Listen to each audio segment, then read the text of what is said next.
Hello friends, मैं जूही कुमारी। मेरे channel education love में आप लोग का स्वागत है। आज मैं राज्य व्यवस्था के NCERT सार संग्रह से क्वेश्चंस का डिस्कशन कर रही हूँ और उस वन लाइनर क्वेश्चन दिए हुए हैं और NCERT सार संग्रह से हम 4.0 के लिए 40 नंबर का GK GS एकदम अच्छे से आसानी से तैयार कर सकते हैं। सो फ्रेंड्स, हम लोग स्टार्ट करते हैं। क्वेश्चन नहीं है, वन लाइनर है। मैं वन लाइनर 1 से 2 बार पढ़ूंगी और आप लोग ध्यान से सुनेंगे। सो फ्रेंड्स, अगर आपको मेरी ये वीडियो हमेशा चाहिए और बार अच्छी लगी तो प्लीज़ मेरे चैनल को सब्सक्राइब कर दें और लाइक एंड शेयर कर दें। सो फ्रेंड्स, स्टार्ट करते हैं। रेगुलेटिंग एक्ट 1773 द्वारा सर्वोच्च न्यायालय की स्थापना कहाँ की गई थी? कलकत्ता में 1784 में की गई थी। भारतीयों को भारत के प्रशासन में भाग लेने का अधिकार किस अधिनियम के द्वारा प्राप्त हुआ? चार्टर एक्ट 1833 के द्वारा। भारत को भारत के प्रशासन में भाग लेने का अधिकार किस अधिनियम के द्वारा प्राप्त हुआ? चार्टर एक्ट 1833 के द्वारा। भारतीय विधान परिषद को बजट पर बहस करने की शक्ति किस अधिनियम के द्वारा प्राप्त हुई? भारत परिषद अधिनियम 1892 में। भारतीय विधान परिषद को बजट पर बहस करने की शक्ति, यहाँ पूछ रहा है भारतीय विधान परिषद को बजट पर बहस करने की शक्ति कब मिला? तो भारत परिषद अधिनियम 1892 के तहत मिला। यहाँ है केंद्रीय विधानमंडल सर्वप्रथम किस अधिनियम के द्वारा द्विसदनीय बनाया गया? केंद्रीय विधानमंडल, केंद्र में जो विधानमंडल थे उसे द्विसदनीय कब बनाया गया? किस अधिनियम के तहत बनाया गया? तो 1919 के भारत शासन अधिनियम के द्वारा बनाया गया। भारत के राष्ट्रपति को अध्यादेश निर्गत करने की शक्ति मूलतः किस अधिनियम से प्रेरित है? तो भारत शासन अधिनियम से है। भारत शासन अधिनियम से है। भारत के राष्ट्रपति को अध्यादेश निर्गत करने की शक्ति मूलतः किस अधिनियम से प्रेरित है? भारत शासन अधिनियम 1935 के तहत। यहाँ दिया हुआ ईस्ट इंडिया कंपनी के अंतर्गत ईस्ट इंडिया कंपनी का जो विकास कैसे कैसे हुआ, किस एक्ट के तहत क्या विकास हुआ, वही दिया हुआ है। और यहाँ ब्रिटिश क्राउन के अंतर्गत भारत क्या क्या विकास हुआ है, इसको हम लोग स्किप करते हैं और आगे पर देखते हैं। तो प्रांतों में द्वैध शासन व्यवस्था किस अधिनियम के द्वारा लगाया गया? तो भारत शासन अधिनियम 1919 के द्वारा लगाया गया। प्रांतों में द्वैध शासन व्यवस्था, यहाँ पूछ रहा है प्रांत में जो राज्य, जिसको अभी राज्य कहा जाता है, प्रांतों में द्वैध शासन व्यवस्था किस अधिनियम के द्वारा लागू की गई थी? तो भारत शासन अधिनियम 1919 के द्वारा प्रांतों में द्वैध शासन लागू किया गया। ब्रिटिश भारत में किस अधिनियम में संघीय शासन का प्रावधान था? ब्रिटिश भारत में किस अधिनियम में संघीय शासन का प्रावधान था? तब भारत शासन अधिनियम 1935 में। यहाँ पे नोट में दिया हुआ है, most important line, one liner दिया रहता है, इसको जरूर याद करना चाहिए। भारत शासन अधिनियम 1919 की समीक्षा करने के लिए वर्ष 1927 में साइमन कमीशन का गठन। यहाँ पूछ रहा है साइमन कमीशन, PYQ जब आप लोग बनाएंगे तो 3.0 वाले क्वेश्चन में आप लोग देखेंगे कि वहाँ पर 1928 दिया हुआ था और डेट सही दिया था और गठन का डेट 1928 दिया हुआ था। तो डेट सही देने की वजह से लोग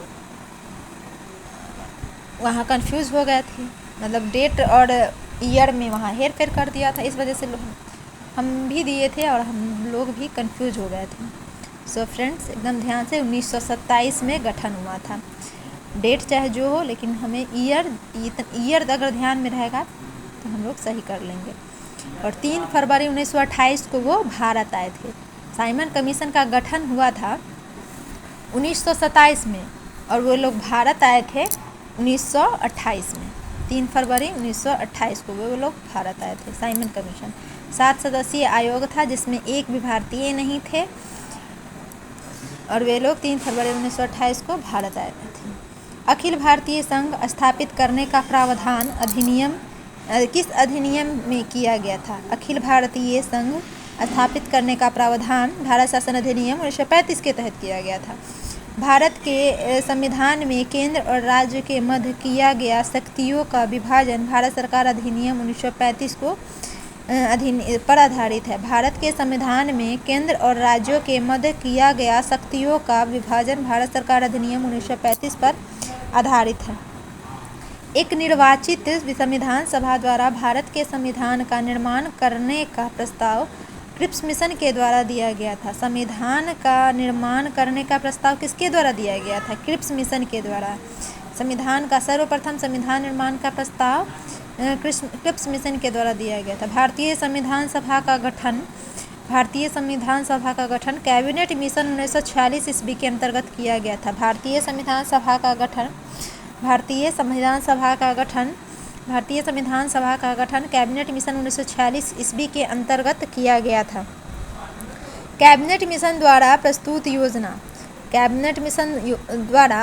योजना के अनुसार संविधान सभा में प्रांतों से प्रतिनिधियों का निर्वाचन 10 लाख की जनसंख्या पर एक सदस्य का चुनाव होता है। कैबिनेट मिशन के द्वारा प्रस्तुत योजना के अनुसार संविधान सभा में प्रांतों से समिति निर्वाचन किस अनुपात में किया जाता है? तो 10 लाख की जनसंख्या पर एक सदस्य। हमें थोड़ा देर के बाद आ रहे हैं वीडियो बनाने।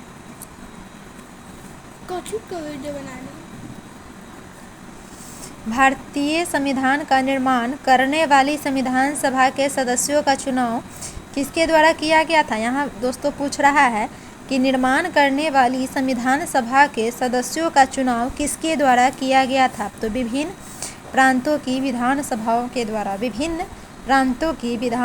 के द्वारा। अंतिम सरकार, ये इसमें से जो कौन किस क्षेत्र के सदस्य थे, इसमें से हर TRE एग्जाम में एक नहीं, दो से कम क्वेश्चन नहीं आए हैं, 2 क्वेश्चन जरूर आए हैं। जवाहरलाल नेहरू, राष्ट्रमंडल संबंध तथा विदेशी मामले। बस इतना याद रखना है कि अंतरिम सरकार से पूछ रहा है कि कैबिनेट संगठन से पूछ रहा है। जवाहरलाल नेहरू राष्ट्रमंडल संबंध तथा विदेशी मामले से संबंधित है। ये तो कितना बार सरदार वल्लभ भाई पटेल गृह सूचना एवं प्रसारण मंत्री थे। सरदार वल्लभ भाई पटेल गृह सूचना एवं प्रसारण मंत्री थे। सरदार वल्लभ भाई पटेल गृह सूचना एवं प्रसारण मंत्री हुए। डॉक्टर राजेंद्र प्रसाद को खाद्य एवं कृषि मंत्री बनाया गया। इसमें भी अंतरिम सरकार में भी खाद्य और कृषि मंत्री है। और प्रमुख समितियां एवं उनके अध्यक्ष, इसमें भी वे डॉक्टर राजेंद्र प्रसाद को खाद्य एवं प्रक्रिया समिति बनाया गया है। प्रमुख समिति एवं उनके अध्यक्ष में भी डॉक्टर राजेंद्र प्रसाद को खाद्य एवं प्रक्रिया समिति के अध्यक्ष बनाया गया है।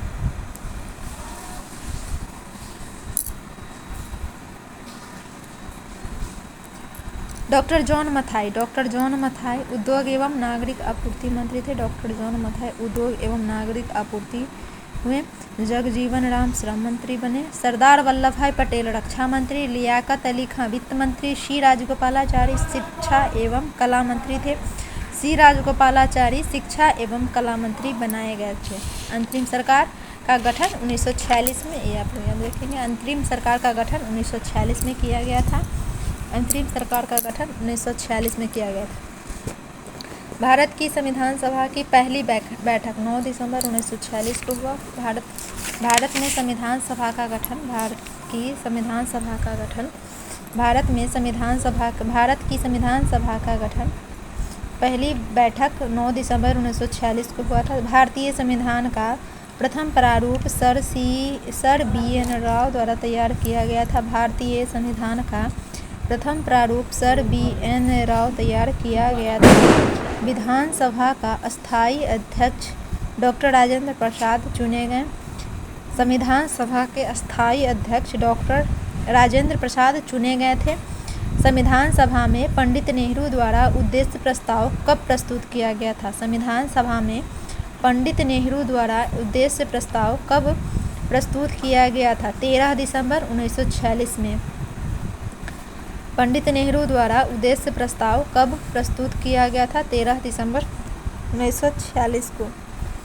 नेहरू द्वारा प्रस्तुत उद्देश्य प्रस्ताव संविधान सभा में स्वीकृत हुआ था 22 जनवरी 1947 को। पंडित नेहरू द्वारा उद्देश्य प्रस्ताव संविधान सभा में 22 जनवरी 1947 को स्वीकृत किया गया। भारतीय संविधान के निर्माण काल में संविधान सभा के कुल अधिवेशन 11 हुए थे। भारतीय संविधान के निर्माण काल में संविधान सभा के कुल अधिवेशन 11 हुए थे। भारतीय संविधान के निर्माण करने में अधिवेशन 11 हुए थे। संविधान के निर्माण में संविधान सभा को कितना समय लगा? 2 वर्ष 11 महीना 18 दिन। संवैधानिक सलाहकार भारतीय संविधान सभा के संवैधानिक सलाहकार सर VN राव थे। भारतीय संविधान के संवैधानिक सलाहकार सर VN राव थे। भारत की संविधान सभा ने वर्तमान रूप में राष्ट्रीय ध्वज को 22 जुलाई 1947 को अपनाया था। भारत की संविधान सभा ने वर्तमान रूप में राष्ट्रीय ध्वज को 22 जुलाई 1947 को अपनाया। भारत की संविधान सभा ने वर्तमान रूप में राष्ट्रीय ध्वज को 22 जुलाई 1947 को अपनाया। संविधान सभा की प्रथम बैठक की अध्यक्षता डॉक्टर सच्चिदानंद सिन्हा को अस्थायी ने की थी। यह विधि फ्रांस से ली गई थी, क्योंकि वहाँ पे सर्वश्रेष्ठ जो सबसे उम्रदराज जो व्यक्ति होते थे उन्हीं को अध्यक्ष बनाया जाता था। यह शिक्षा वहीं से ली गई थी, इसलिए यहाँ पर भी सबसे उम्रदराज सच्चिदानंद सिन्हा थे, उनको ही अध्यक्ष बनाया गया था, क्योंकि सबसे उम्रदराज सबसे ज़्यादा अनुभवी होते हैं। इसलिए भारत का संविधान कब स्वीकार किया गया? 26 नवंबर 1949 को भारत का संविधान स्वीकार किया गया। 26 नवंबर 1949 को। भारतीय संविधान पूर्णतः 26 जनवरी 1950 को लागू हुआ था। भारतीय संविधान पूर्णतः 26 जनवरी 1950 को लागू हुआ था। भारतीय संविधान पूर्णतः 26 जनवरी 1950 को लागू हुआ था। संविधान सभा 9 दिसंबर 1946 को। ये पूरा चैप्टर ही संविधान पर है, इसलिए इसे कोई भी देख सकता है। सिर्फ TRE एग्ज़ाम वाले ही नहीं, सबके लिए यह वीडियो है।